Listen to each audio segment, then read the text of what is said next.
Welcome to Simply Sarah. I'm Sarah Stockham, your host, and today this conversation is a really special one for me.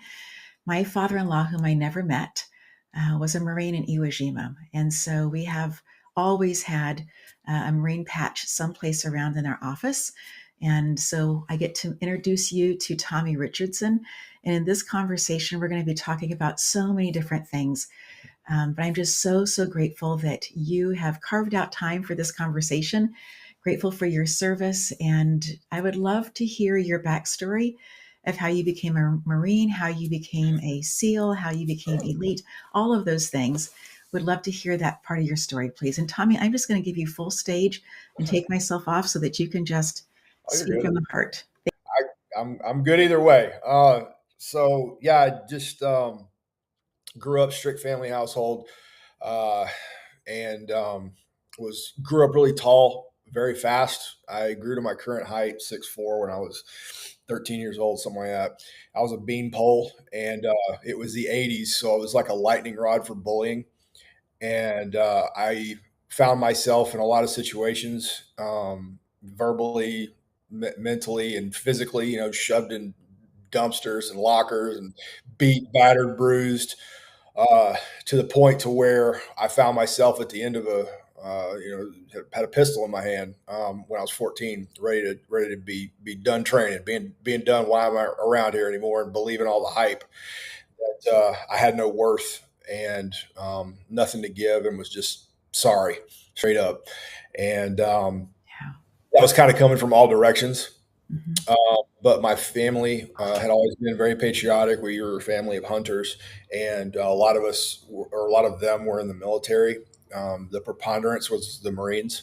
So I figured to get respect, I kind of needed to do that. But first, I had to kind of get through the rest of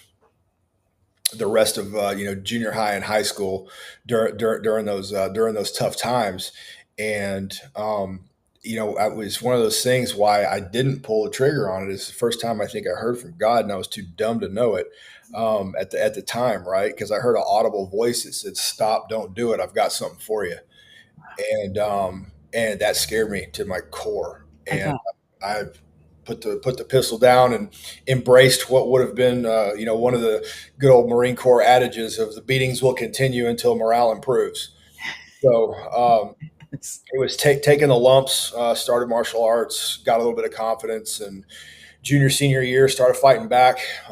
Lost some, but won some also. And then it was 1997. I graduated high school in '98. Went in the Marine Corps, and that started my career of doing that type of service. 9/11 kicked off, and it was off to the races. I was in the infantry, so it was, we're heading out. We're continuing to march. So I got sent, fortunate, unfortunate, depending on how you look at it. When the war kicked off, there was a contingency that needed to be in South Korea, and that was we drew the straw for that one. So while the invasion was going off, that's where I was with my company, and that's when I first started seeing names on the AFN screen that I recognized and knew, right. right. So it all became very real very fast.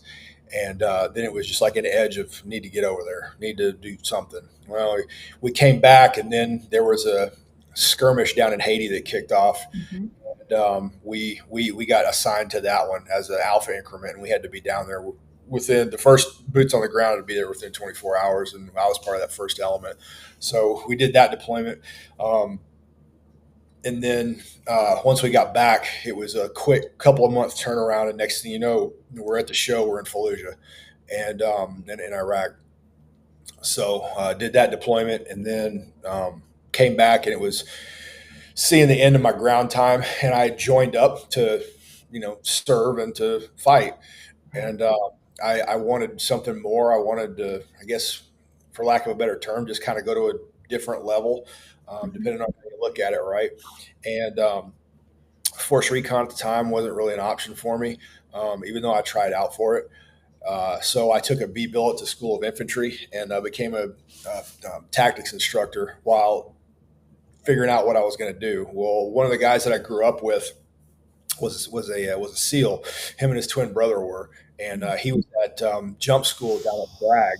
Drove up one weekend till June, and we chatted for a little bit. He's like, "Hey man, why don't you come over?" And I was like, "All right, well, is that a thing?" And he said, "Well, his brother had gotten a little bit of notoriety based on an operation that he was on, and he knew a lot of people. And he goes, he knows some folks. We'll set the dominoes up. You knock them down, and it'll be up to you. Just be you and see what happens." So, um, sat down with my wife and prayed a bunch about it, and it just seemed like that was the way to go, and it was full send. And it took about 2 years, Mhm. the whole process, start to finish, to swap over. And then one day I was in a Marine Corps uniform. The next day I got a box of Navy uniforms sitting on my doorstep, and I got a piece of paper that says, report to Buds. And next thing you know, I'm standing in the quarter deck at Buds going to SEAL training. It was do not pass go, do not collect $200. I didn't go to the regular Navy or do anything like that. I went straight to Buds, and then then we were starting another 17-year journey, within the SEAL teams, and that was Europe, Afghanistan, Arabian Peninsula, all kinds of places. So, but it ended up being a pretty eclectic career, and it was just one seemed like one obstacle after the other kept hitting me in one form or another, and it just presented themselves as something to overcome. Mhm. Of course, you always wonder why, and come to find out later on, it's hopefully to inspire and encourage other people that if they've got stuff going on, or even if they mess up, that they can come back, and there's ways to do it. You just have to keep going and keep charging. Because there's a lot of things going on, and I know mental health is real big nowadays, or whatever. Even though it was a thing back then, it just wasn't like addressed. But at the same time, it's giving people a little bit of hope and a little bit of encouragement and a little bit of push, and be able to take everything that I've learned and be able to throw it back into the civilian population to make them, a little bit tougher, a little bit stronger than they were when they first started. And that's when, towards the end of my career in the military, I was like, well, I got to figure out what I'm going to do when I grow up. And Yes. when I that's when I decided to form the business, and good prayer session in the weight room, and it came about. Savagery came about, and it's just taking what I learned in the military and being able to throw that back out, like I said, everybody else. So do it in the form of speaking engagements, doing it in the form of team building and business optimization to help businesses run a little bit smoother. Mostly larger ones, but I can do mom and pop too. Doesn't matter. But being able to run a team effectively and efficiently. And then the other one's wellness. Strength kind of came into play. I came off of a surgery, a pretty gnarly brain surgery, and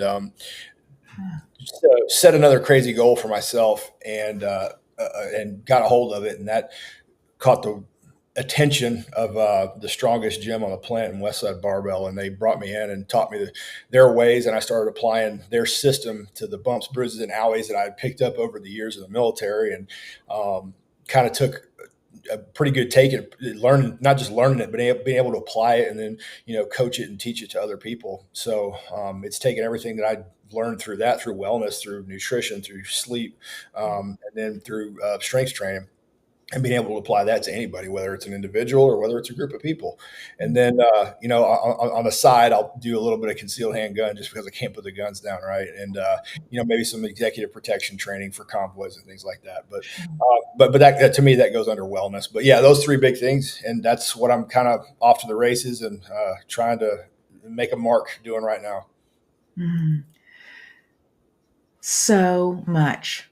Yeah, You have done so much. You have been so yeah. many places. You have um, seen so many different things. You've sat through so much training, and then you have done the training itself after you've been told how to do the training. Sure. As you think through this and you look at the civilians, and we have to seem so very soft to you, what are some of the things that you notice that can instantly change a person just by adding one or two different pieces into their life? So honestly, it's start the day right. Yeah. Establish that strength in the morning. Spend your time in prayer and get right physically, emotionally, spiritually, and get ready to set the tone right for the day, because you don't always wake up motivated and ready to go. Sometimes you don't want to get out of bed, but it's turning motivation into discipline, Mm. and being able to take that and establishing goals, right? So if you establish a goal, start with short. It's good to start long term. I like reverse engineering things. If I have Yes. a bigger long term goal, then I have little mini goals. They call it Mhm. plan of action and milestone, but little milestones along the way to kind of adjust fire a little bit, heading towards that goal, and be able to analyze, not criticize, and what it is that you're doing, and try to Mm. make things a little bit better. But if you have a big end goal and then small mini goals, and then Mhm. start planning, one little mini goal to one mini goal, eventually it's going to lead to whatever that massive Mm. thing that you have going on, whether that be success or whatever it is you choose to be. But I'd say you just have to have a goal first, and that's establish one. That was first step right out the gate. Because if you don't have something to go to, if you don't have purpose, then Mm. you're floating around in space, really kind of useless. And you want to be productive, and you want to be able to look a little bit outside yourself. That's another thing I tell everybody too is, Mm. put pride aside. And I'm talking to myself as well, right? And start thinking more about other people than about yourself. And that you tends to, um, round you out a little bit better, Mhm. being able to help others and lift other people up. It seems to kind of knock off some of the edges somehow. Talk a little Sure. bit about the difference or why it's important to analyze and not criticize when you're looking at your goals and you're seeing if you're on the mark or not. Why isn't Sure. why isn't the critical part criticizing? Why isn't that uh, such a great idea? Well, because the thing is not only does it have a negative connotation to it, Right. but it can put you in a bad mental space. Doing I'm not saying critical analysis isn't, because critical analysis is one thing, but to analyze Right. it first is really taking it from a holistic, full round, like 30,000 Mhm. foot view, however you want, whatever you want to say or analogy you want to use, but looking at it with a neutral lens Mhm. of not really positive and not really negative. It's just being able to do it almost without emotion. So that Mhm. way you can really assess the weaknesses and the strengths and be in that ability to do so, right? Because Mm. if you talk about critical, you just straight criticizing, well, then you've got pride, you've got ego, you got all this stuff that checks in. And usually people don't want to admit weaknesses, and then two, don't know how to fix them. So to me, that is counterproductive, doing just criticizing, or criticizing at all. So that's why it's always good to go with analysis. And that's something Louis Simmons at Westside always said too, when you're working with somebody and training them to try to get stronger. It's on an individual basis. There's nothing cookie cutter about it. Right. And you have to understand what's going on around them, understand them as an individual, because not everybody works the same. Not everybody moves the same. Not everybody acts the same. They have different backgrounds. So it's understanding the people individually in order to kind of hone it Mhm. to objectively, so that way they not only will be receptive, but there you can actually come up with an emotionless plan of action and milestones to be able to Mhm. go through and go, okay, well, here's what the issue is. Here are the strengths. Here are the weaknesses. I always like top three, bottom three, right? Give Yes. three strengths, three weaknesses, and Mhm. go. All right, here we go. Now, and focus a little bit less because of my background, right? Focus a little bit less on pat on the back because that leads towards pride, but focus more on what it is that you need to do better, and base your plan around that. And then again, create the steps. That plan is going to have the Sure, incremental steps to be able to get better in that particular space. Yeah. absolutely, Yeah. So good. absolutely. We're going to get a quick break here. We will be right back. This is Michelle. She teaches women how to forgive the people who betrayed them, not by asking them to talk about it, but by helping them express it through art. She's an art therapist and the creator of the art of forgiving, a class that turns emotion into expression. No therapy jargon, no pressure to explain, because forgiveness isn't about the other person. It's about setting yourself free. This is Michelle, and this is the art of forgiving. Are you ready to enrich and deepen your relationship with the spirit world and increase your knowledge of the shamanic journey? Then this is for you. The first step of the shamanic journey is to discover your power animal. This process allows you to step into spirit's energetic field where they share their aspect of the divine's power. And as a result, you begin to realize the significance of their sacred power and what it means to you personally. Katie Ingersoll is a highly sought shamanic and Reiki teacher, a practitioner, a spiritual counselor, and educator. With grace, she integrates the rich teachings of the wise ancient ones into her workshops, encouraging her students to mesh these teachings into their everyday lives. For details of how you can discover your power animal, reach out to Katie at katieingersoll@gmail.com.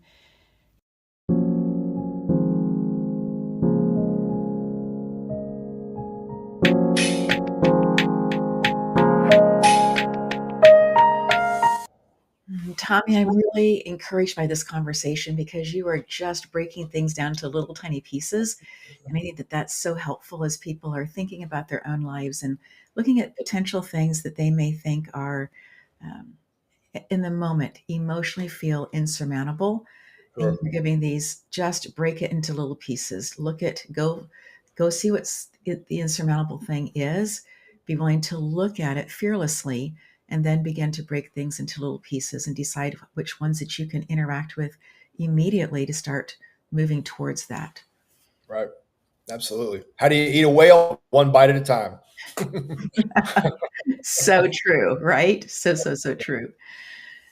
Going back again to middle school, high school, those really incredibly difficult days. Right. Right. Talking to parents who may have, or aunts and uncles who may have, watching kiddos who are like you, being Pole, tallest person in the room, and yet it's and bullying still goes on today. It may not look the same as it did then, but it Not at absolutely all. is still going on. And so, how do you talk to people about the adults to the children? What things can they Sure. be doing? Uh, Teaching their kids to stand toe to toe.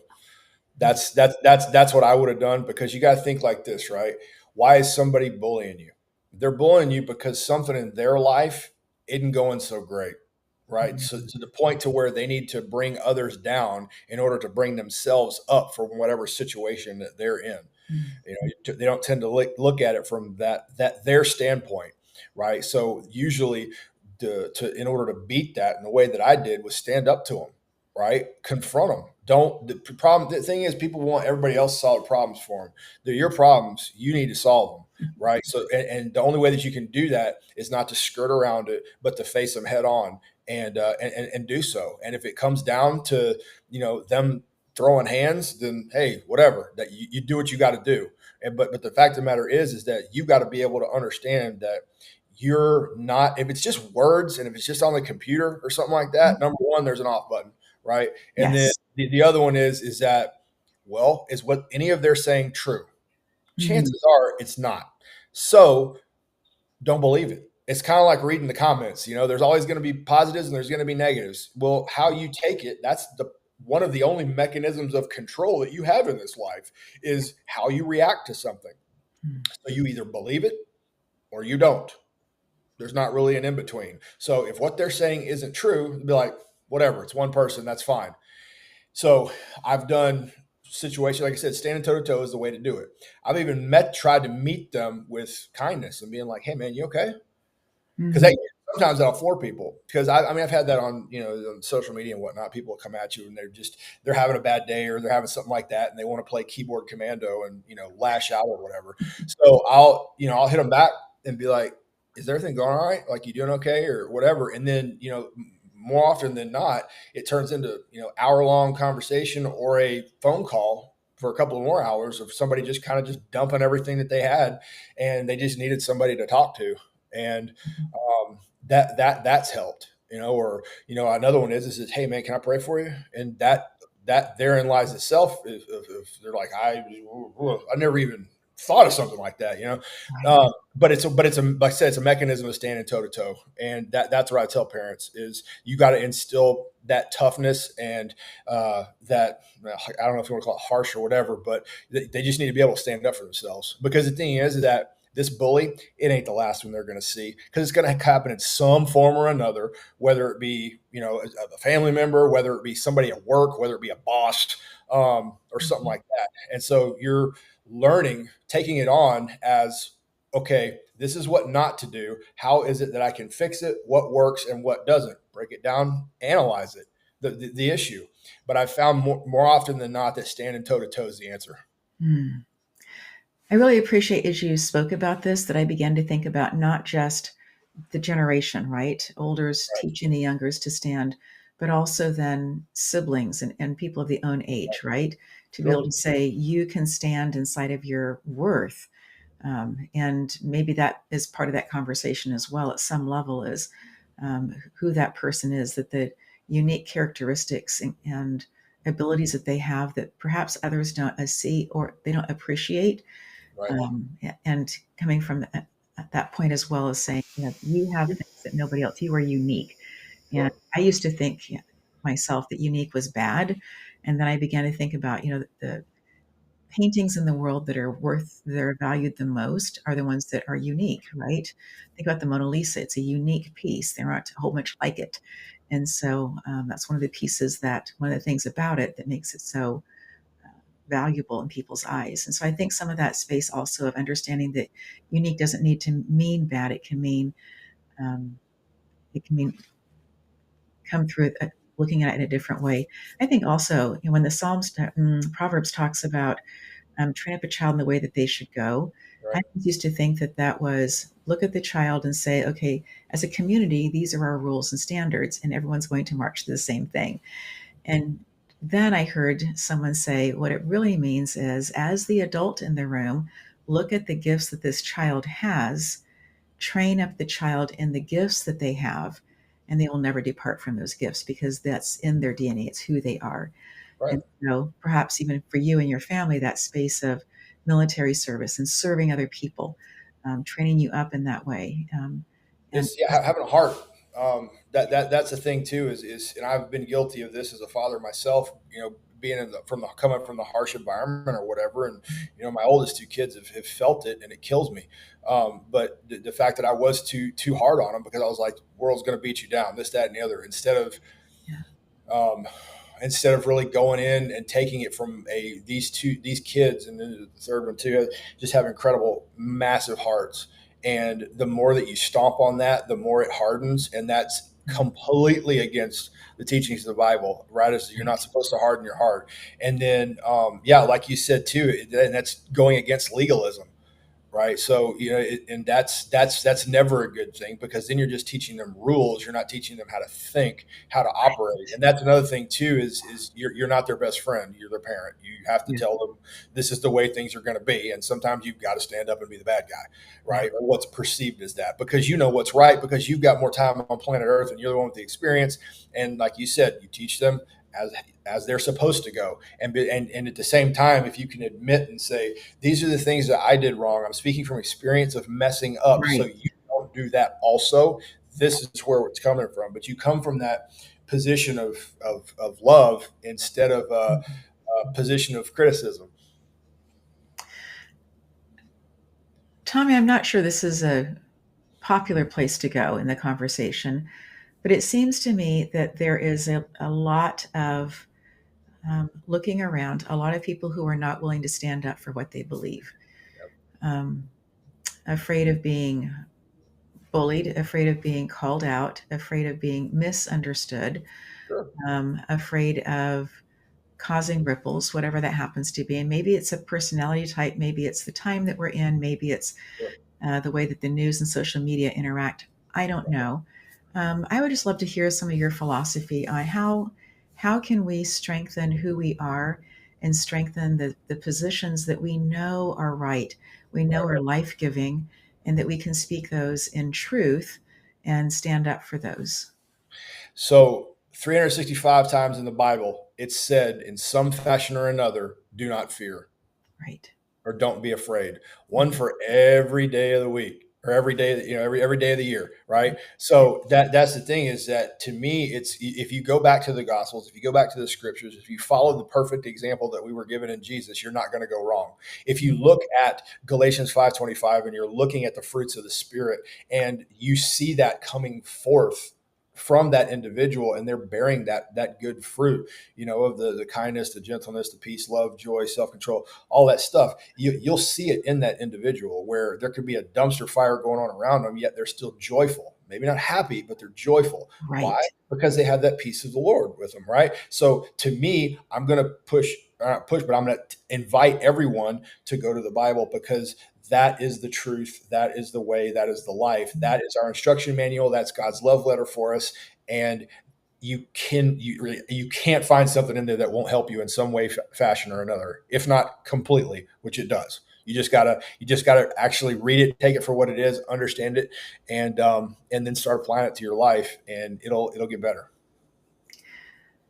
I think also understanding how the Bible was written. Um, I'm not going to be able to pull this up, I don't think, instantly. Sure. But there is a methodology of writing that they used in Genesis, Sure. and the way that they would write it. Um, I'm not pulling it up. I'm sorry, but No, it's fine. It's written in 3 different languages, anyways. And you're talking about the massive scope of, it was 1,500 years or something like that, 66 books and multiple writers. So, but the thing is that they all work together. They all they support do. each other throughout the entire time. There are no contradictions. They all work together. So it's like, this is the way it was supposed to be. And then the prediction of Jesus, and then the 500 folks that ended up seeing him, resurrection, everything. Like, it's just, I, like I said, find me something bad. Just Right. try, Right. because that's just the ultimate test. And I think a lot of people don't want to. Again, speaking of myself too, right? Some people don't want to hold themselves accountable at times, Mm. and especially when you mess up and you don't want to admit, because it hurts, and you don't want to, say that, hey, I was wrong. But you know what? You're wrong. Everybody is, and everybody falls short of the glory. But you know what? That's what Jesus was on the cross for. Yeah. And that's what he did. He took everything that we did wrong, and that's what he paid the ultimate price for. So it's one of those things where it's been given the perfect example. So just Mhm. take a read, take a listen, and go try to apply it as hard as it may be. But it's not everybody was made the same. We're not supposed to be. Mm. We all were made different. We're all given different gifts and good things. And the thing is you're given those gifts so that way you can go out and spread the word and the good news in wherever it is that you're gifted in, and you uh, have the free will to utilize those however it is that you want. But the more that you stay internalized, and the more that you fear what people think, you're not only limiting yourself, but you're limiting what God has for you, all the great things that he has laid out for you. Sure, he's got the main plan, but at the same time, it's like, you spend long enough time going the wrong direction, he's going to give that plan to somebody else. Mm. you know but the cool part about it is, as long as you got breath in your lungs, and as long as you got a beat in your heart, he's there for you. And Yes. you can go to him, and no matter how bad or sick or disgusting or whatever it is that you've done, he's there for you and ready to talk. All you got to do is establish that relationship, and then you're off to the races from there. Tommy, you've lived around the world and you've seen so much. Do you think it's helpful for people to read the Bible through the eyes of how it was written, particularly the Old Testament, and to realize that the New Testament, that they were Jews, that we called them Christians later on, and so that Jesus was a rabbi? Do you think those kinds of things are helpful in terms of understanding and reading? Well, you have to understand context of where everything comes from, right? You have to understand the sign of the times, and the fact that the way that you're reading it right now might not necessarily be the reasoning behind like what Paul was writing to Corinth, or something like that. So you have to understand culturally what was happening at the time, and you have to be able to go, okay, this is how this applies now, right? And that's the thing, is that with the new covenant, it's Jews and Gentiles, like literally, Yes. he brought in everybody. So it's not just a chosen people. It's literally everyone can go to him, everyone. And he wants that to happen. Roman soldier, perfect example, when his daughter was dying or Right. whatever. And Jesus is looking at him and going, you see this? Like, he's not even one of you, Right. right? And he's got more faith than all of y'all, and he heals the daughter, right? And he goes, your faith is what sets you free and got you going that way, right? So Yeah. it's time after time again where it's, okay, you did this, you came to me, you had that faith, now go forth and sin no more.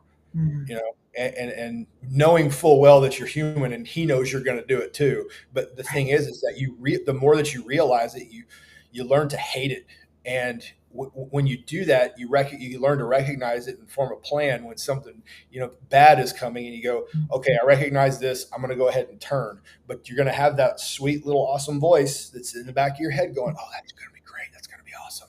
But the temporary pleasure isn't going to go towards long-term success. So that's where it's like, this is kind of what you need to do. And the more that you chase him, the more that you go to him, the less likely you are to slip. But once you start slipping away, it's a slippery, steep slope.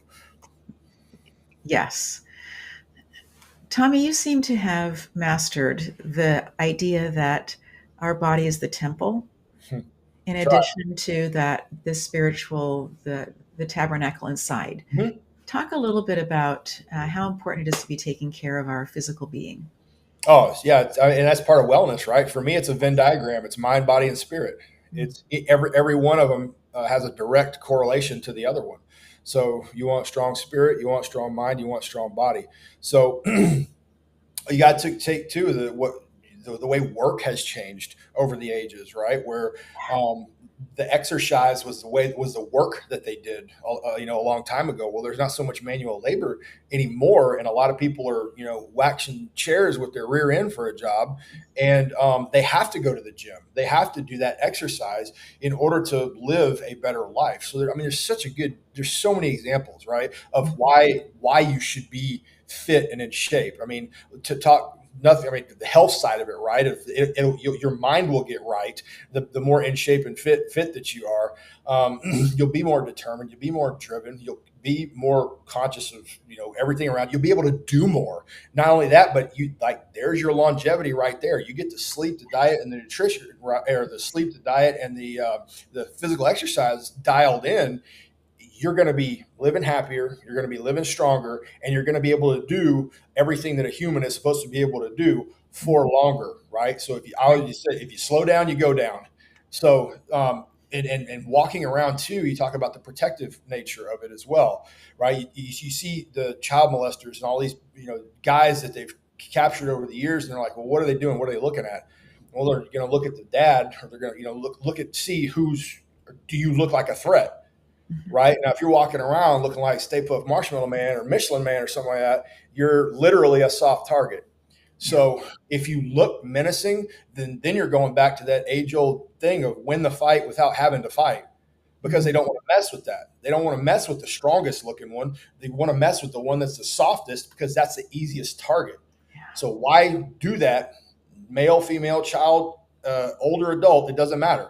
Fitness applies to absolutely everyone. And the more fit you are, the more you can optimally utilize this wonderful vessel that we've been given. Tommy, that is so profound, that space of not just becoming strong so that we are able to live a longer life, but becoming strong so that we can be more protective of those that we love. Right.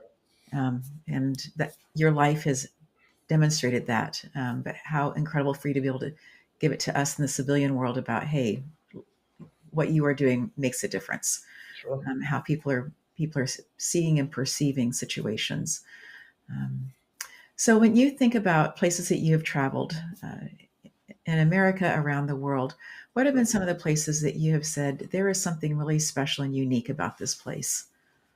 Well, I think there's something like that everywhere you go, right? Whether it be the people, whether it be the landscape, or the wildlife or something that's around it. I think there's a little bit of God's work in everything, right? So it's being able to go to a place and see beauty amongst horror, right? So I remember in Afghanistan seeing some of the most beautiful skyscapes that I've ever seen, because there's no ambient light, right? And just absolutely looking up, and it's just gorgeous. And then next morning you're in a gunfight. So it's just one of those things. Even I've been in the Philippines in triple canopy jungle during monsoon season, and then after the rain, that smell of the jungle and the everything dripping off, the deep greens and the pretty out, things like that. It's just absolutely beautiful. Sitting in Israel and staring out into the Med and just watching, seeing how beautiful, crystal clear, the water is, how blue it is, and everything like that. And it's just absolutely gorgeous of being able to see that, and then knowing and looking, 100 miles down the road, you got all that stuff going on in Gaza, Right. so or the West Bank or something like that. So it's being able to kind of step outside of yourself a little bit and be able to understand what's going on. And you see too, you'll see different things and openings and conversations that you'll have with the people, and understanding their backgrounds and where they came from. It's like, how is it that you got to where you're at right now? And then that can open a door for you to share yours. And there's, sometimes a meeting of the minds there, and there's wonderful, awesome conversations that you'll have with individuals if there's time, depending on where you're at. And there's a lot of good that can be done. So it's just being able to recognize that. But most people, I'm guilty of it myself several times. You learn more with age and through messing up. It's being able to recognize that and going, okay, there's something else here, because you get caught up in well, this is me, this is now, what are we doing right now? Or what's the mission? This is, Right. and that's it. Except there's a lot of other factors at play here that can make this, what seemingly is a bad situation, a little bit more palpable. And that goes with anybody, wherever you travel. It's, you still got to keep your head on a swivel, because you want to be prepared for anything that may come down the pipe that's not so great. But at the same time, doesn't mean you can't stop smelling roses. I think that's so true, even for people who are waxing a seat. Right. That space of being able to really take in that the seasons are changing, that there is beauty in that. And um, I really appreciate you talking about the no ambient light and being able to look up to the heavens and what you're able to see. I mean, it's breathtaking. Yeah. Yeah. Absolutely. Absolutely. I mean, it's anywhere too. I mean, any of the beaches, the sunrises, the sunsets too. If there's nothing around it and it's just you and them, or I mean, some of the coolest sunsets and sunrises I've seen too is top of a mountain. In the Mhm. mountains, like even here, like Colorado or Yes. New Mexico, things like that, just gorgeous. Yeah. And how the light just begins to change a little bit, right? Just that, and it's darkest before dawn. Didn't believe that until I lived through it. And that space of just the incremental changes when you're on a mountain of the light beginning to come through. So Right. incredible. It is. Looking back at history, thinking about the different conflicts that there have been, we've had a lot of different leaders through the ages. Who are some of the ones that you would recommend that civilians would read more about their life, just to be able to kind of lean in a little bit to that way of thinking, that way of being able to look at a situation and go, you know what, we can figure out, maybe looking at things differently, but we can figure out how to move forward. Sure. I mean, I always say that you don't know where you're going if you don't know where you've been. And number one, I'm going to keep going back to the Bible, right? So you talk about a historical manuscript of, you know, not only cultural but militaristic way of doing things as Definitely. well, right? So I mean, you start and stop with Jesus straight up. You can take learning from Moses and everything that he did. You talk about standing toe to toe with somebody, going against Pharaoh. Um, Yes. you know, you can talk about David on his way coming up and how he did things, and the way Joshua led, the strength that guy had was absolutely incredible. Uh, but I mean, there's people all throughout. Paul's conversion from Saul, Yes. absolutely amazing, as far as how to really transform yourself and then come back and write a lot of the Bible, right? Um, Right. right. So, and then John, the only one to make it through all the way to the end, and writing Revelation for us. So Yeah. that was Goodness. big. But it's just one of those things where I'd say glean the most from Jesus, because that's the example that we're supposed to have. But as far as like people, I guess post biblical, you can go any direction with that. You can look at cultural, you can look at political, you can look at military. There's a whole bunch of different ways and a whole bunch of different philosophies. The thing is that you don't want to get all that stuff convoluted with the way, the truth, and the life, because which is fine. It's okay to question it, and it's cool Right. because you should. But the thing is that what you're going to come back around to is that it's just more proof that's the way to go, and you'll start seeing other people through that lens of, well, maybe that's what they should have done. Mm. But I mean, tactically, there's plenty of generals throughout and leaders throughout the ages that you can glean a little bit from. Mm. And I remember when I was going through, leadership training in the Marine Corps, they always said that your leadership style is going to be a Frankenstein's monster. It's going to be little things that you've gotten from little throughout or people or big people, whoever it is, throughout history. And at the time, I didn't know, or I wasn't in the space to where I could understand everything that you could glean off of the Bible. So you're looking at guys like Chesty Puller, and you're looking at the military heroes, or the guys like Carlos Hathcock, and the way that he ran through everything in modern day sniping. It was just really super cool of stories and whatnot. And then you take the stuff from from the power of the speaking from Churchill, what he brought to the world, and and then just go you fast forward into like guys like Reagan, listen to his stuff and what way he speaks, and just all the great orators. I mean, if you want to Tarantino it, and go back even more so of trying to listen to the Aristotles, the Plato's, and all that other stuff. And it's kind of funny going back now and seeing their stuff and going, man, it was really that time of that really golden age of discovery. But at the same time, you had Paul going around saying, "Yo, this is cool, but here, if you apply the real truth to this, you're going to get so much further." Mhm. So that's pretty cool. But there's so many examples of what's good and who you can look to. But I'd say just start with the Bible. You can't go wrong there.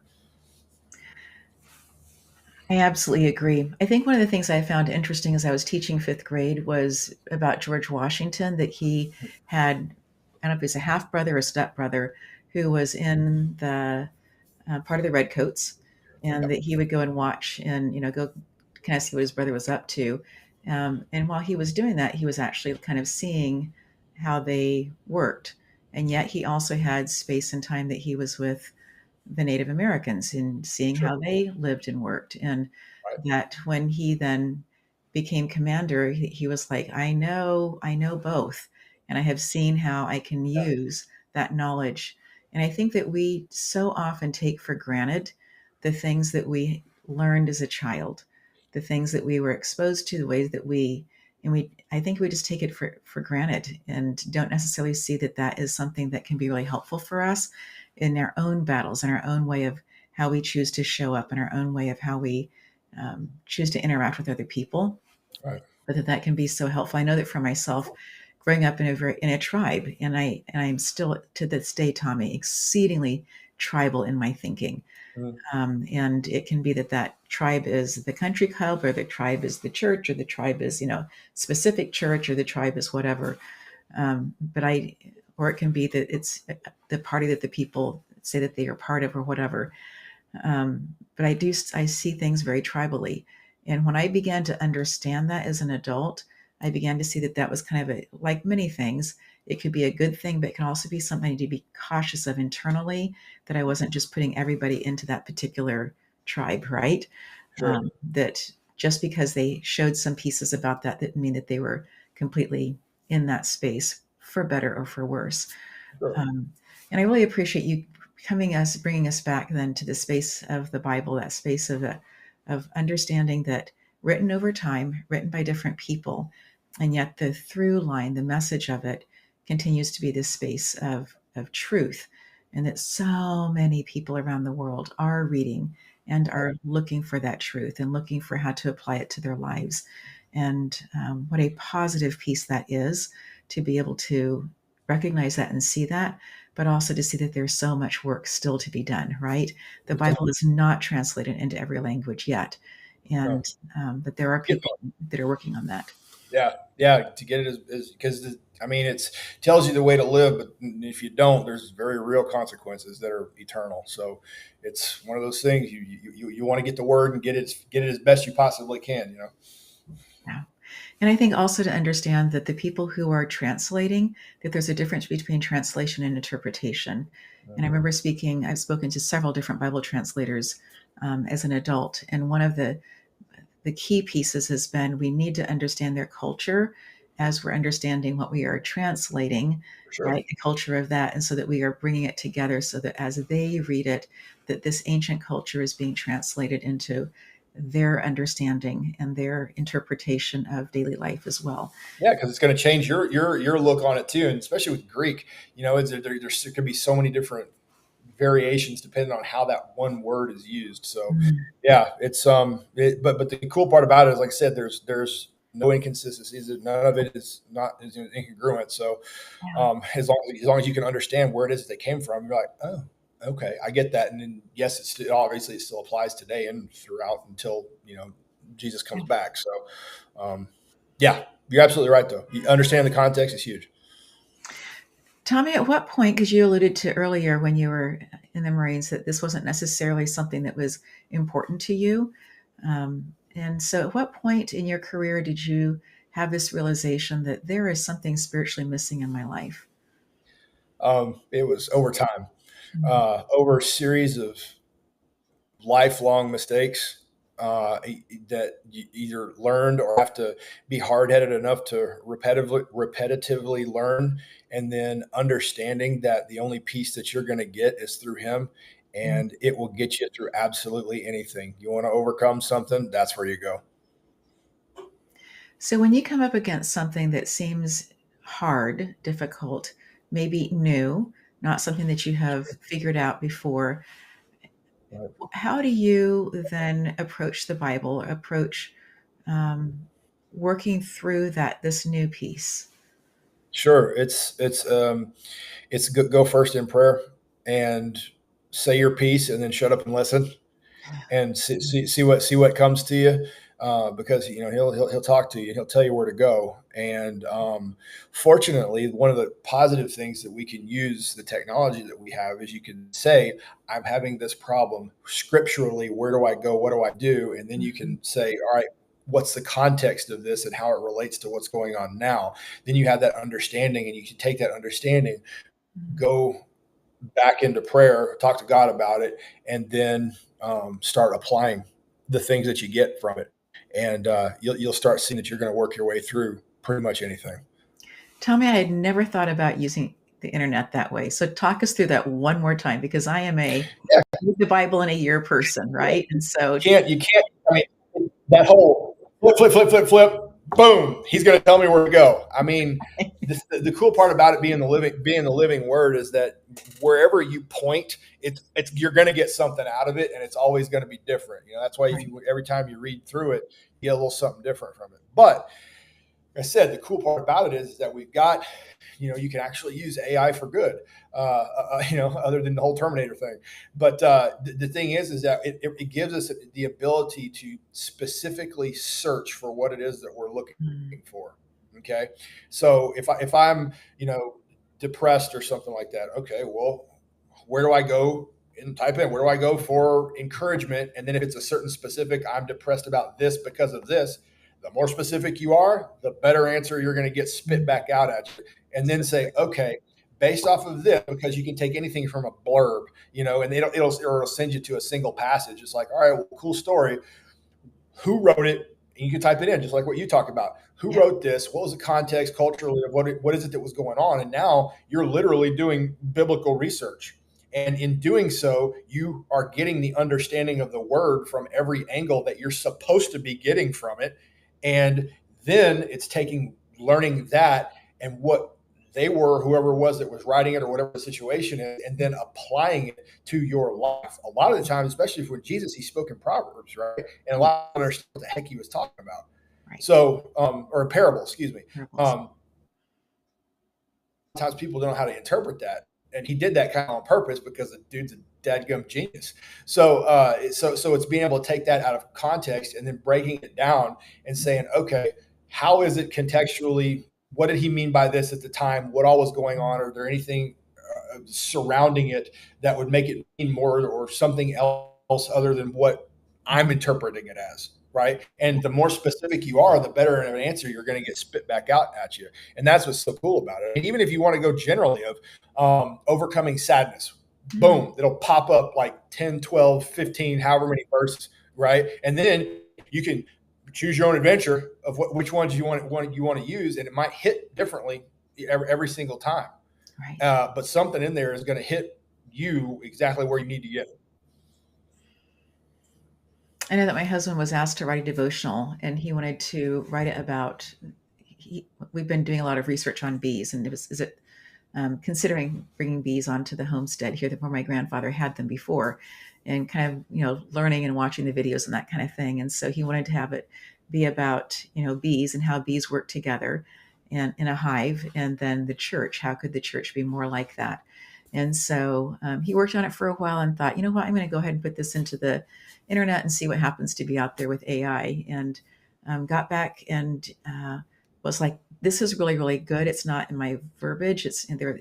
He had put in what he had written, and so it kind of cleaned it up a little bit and made it clearer in some places. And then he took that and then rewrote it again. But I think that space also of being able to say, I want to be able to parallel these things. I want to create a different kind of parable almost, right?